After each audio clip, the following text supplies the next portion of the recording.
All right, peace. Shalom, shalom. First and foremost, give honor and praise to the God of Abraham, Isaac, and Yaakov. Give double honors to 7130 South Chicago that taught me this truth. And give double honors to all the brothers and sisters that the Creator has awoken in these last days. With that being said, peace and shalom. All right, brothers and sisters, I want to talk about a podcast that I was looking at called Hot and Bothered by none other than Malyssa Ford. And she was talking about, you know,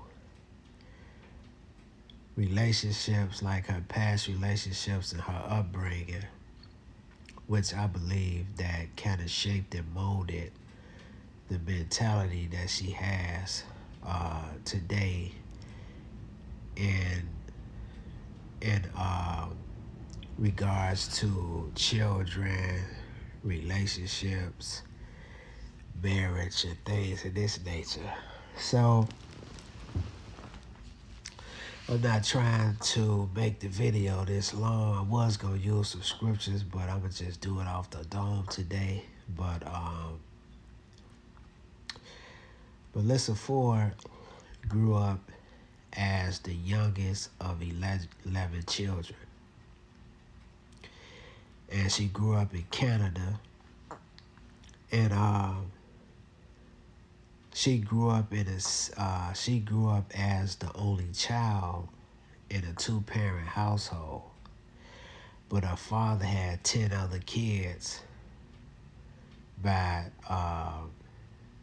different women prior to him marrying her mother, right? So they had her. She's the youngest of 11 kids, and she grew up as the only child in a two-parent household. So when she grew up as a child with her mother and father in the household, she grew up in a very volatile household in terms of her father and mother educating her in the philosophy of combative relationship sports, whereas she grew up in a household seeing her father and mother fight each other on a regular basis. And when they wasn't fighting each other, they basically didn't have no interaction with each other. And a lot of times people stay in relationships like that because either for convenience purposes, or they may not want to be in another relationship. So I remember as a kid, they would say certain things. Older people say it's cheaper to keep her, or vice versa, Or some people just stay in a relationship because they like violent relationships.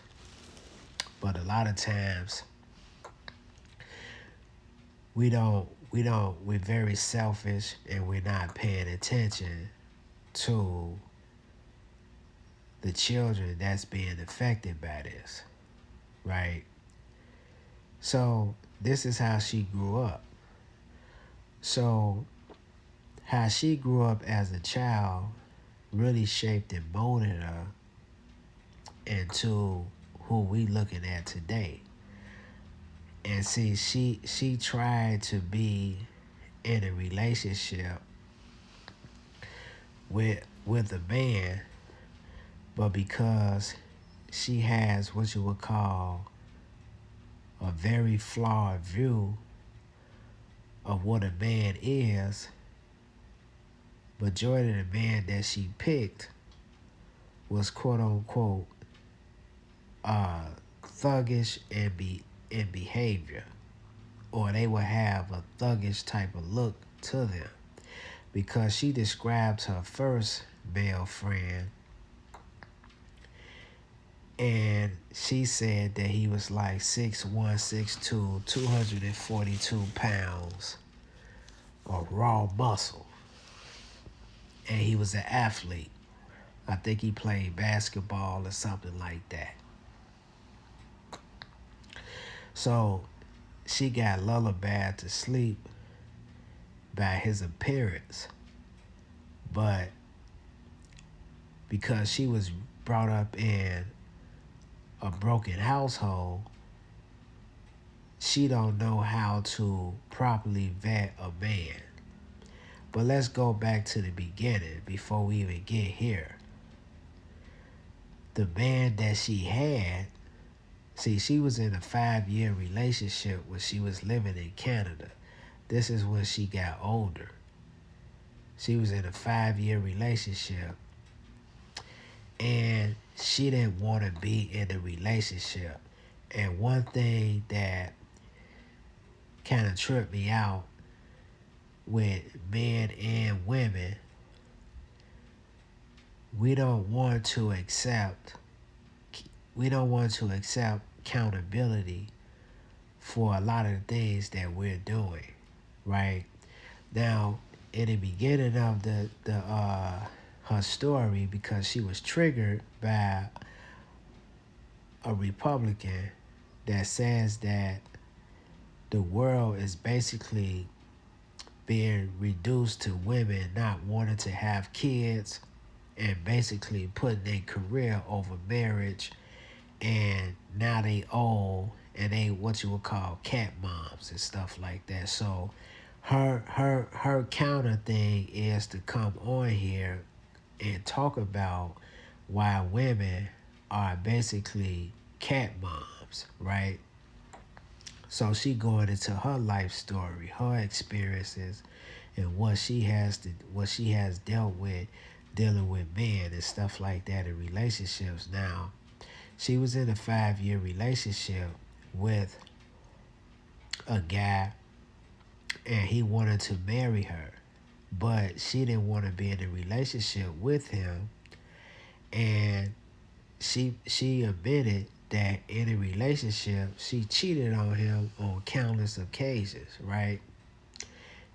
And I think the reason why she's doing that is because she was never shown the proper way on quote unquote being in a relationship and what a relationship consists of. See, a lot of times when we get into these relationships, we get in relationships thinking that it's supposed to be about what we want in a relationship a lot of times, instead of basically sacrificing for the better good, right? So she said that he triggered her because he said that there's no other man out here, I believe, that could love her the way that he can. And I think a lot of times we say things like that because we don't know how to properly express ourselves. And what I got from the guy saying is he probably meant that basically him saying that she'll never find nobody like him. What I got out of is that he was probably trying to tell her that he's basically loyal and that he's going to always be there for her and stuff like that. But a lot of times we don't communicate that properly. But whatever the case may be, this is what she did. She just abandoned the relationship. She abandoned the relationship. She left the man high and dry, and she went and pursued her career in entertainment. She didn't even give him the decency as a woman to come to him and talk to him and tell him that she's not feeling the relationship like he is. She just up and left. And she called him over the phone and broke up with him over the phone. But the reason why she did that is because, yet again, her upbringing as a child was not good. She saw a lot of things that she wasn't supposed to see as a young child. And a lot of that stuff shaped and molded her. It is shaping and molded her to what we see today. Right? So she goes to the United States. She gets into the entertainment field, and she started making headways because a lot of us know Malyssa Ford from videos and different magazines and stuff like that. She's a very attractive woman. She's much older now, but when she was in the peak of her when she was at the peak of her life, she was very attractive, uh, good eye candy to look at, right? So she gets into a relationship with a guy. She described him like he was a god. But because she has because she didn't have a proper upbringing, she didn't know how to properly vet this person. And how do you vet people? You have to vet people. See, one of the things, right, we got to understand is you got to look at every relationship like an interview, right? So when you interview for a job, you put on your best clothes. They tell you to put on something casual and things of this nature.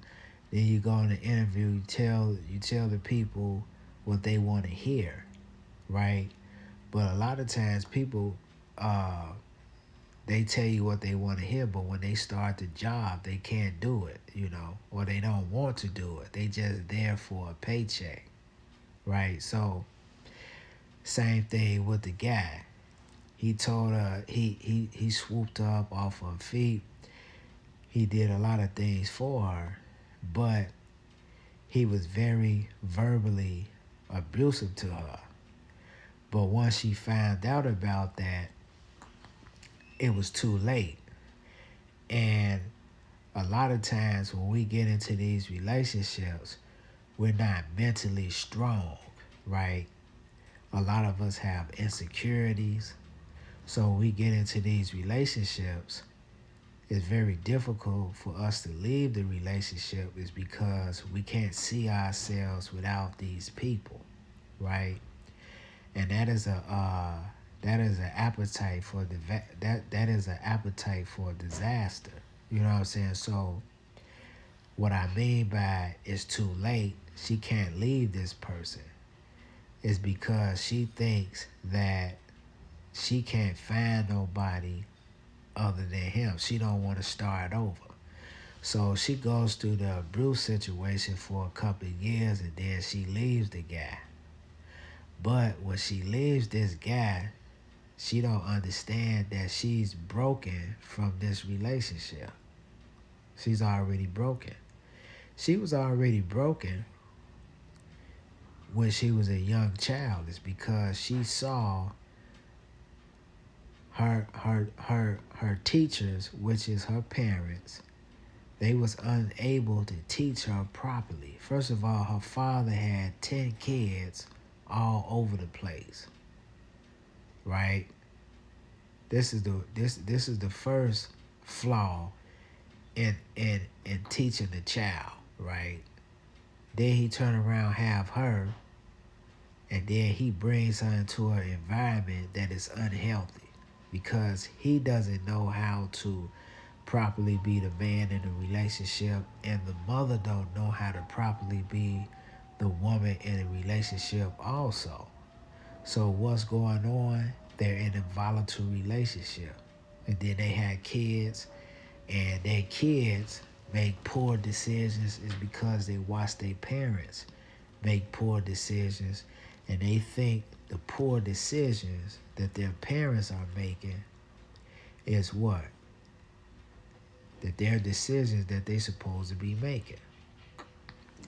So when she get into the relationship with this guy, he ended up being verbally abusive towards her because he was jealous, because the field that she's in, she's around a lot of athletes and things of this nature.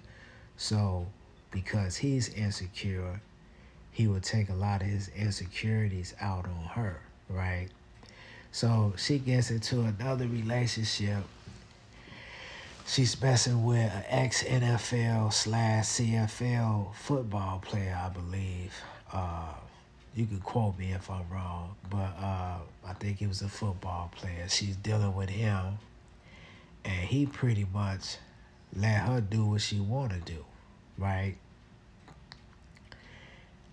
And she told him one time that she had a fantasy of sleeping with him and his best friend.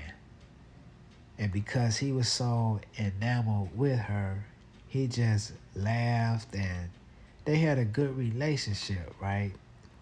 And I'm not saying that that's the relationship that a person should supposed to be in, right? Because that's dysfunctional too. But she was in a relationship with this guy that looked at her like she was a goddess. And you know that relationship didn't work either. It didn't work, see? And the reason why it didn't work is because she was already broken prior to their relationship. So I'm saying all this. I'm saying all this to say that it's very important for us when we have children, or even if you adopt children. Let's say you can't have children and you adopt children. It's very important for you to put them in an environment that they can thrive in. Because what's going to happen is they're going to make very bad decisions, and it's going to set them back it's going to set them back multiple years that a lot of times they can't even come out of. You know, in the movie, I can't think of that movie what it's called, but the guy, he was put in the sunken place, and it was hard for him to get out of there. And that's what's wrong with a lot of women and a lot of men. We're put in what you would call the sunken place of the Gentile world power system. Because under the Gentile world power system, it has taught us that we're supposed to be in what you would call volatile relationships. The man is supposed to disrespect his women. The women is supposed to disrespect their man. And we think that that's okay. And then we have these children that the woman and the man comes together, positive and negative, and then they bring forth children, right? Which is the spark plug of the positive and negative coming together. And then what goes on, they produce unhealthy children, spiritually. So when I was listening to her story, I feel sorry for the sisters, because she has never been into a situation that, well, I take that back. She potentially could have been in a good situation with the guy that was in Canada, but because her mother and father has destroyed her as a child, destroyed her childhood, she don't even know a good man when she see it. And the man that she fall in love with are the man that she's really not even supposed to be with, right? So my message today is we have to start with self. We got to start getting ourselves together spiritually. And how do we do that? We have to take on the mindset and the characteristics of the Creator. So with that being said, brothers and sisters, peace, shalom.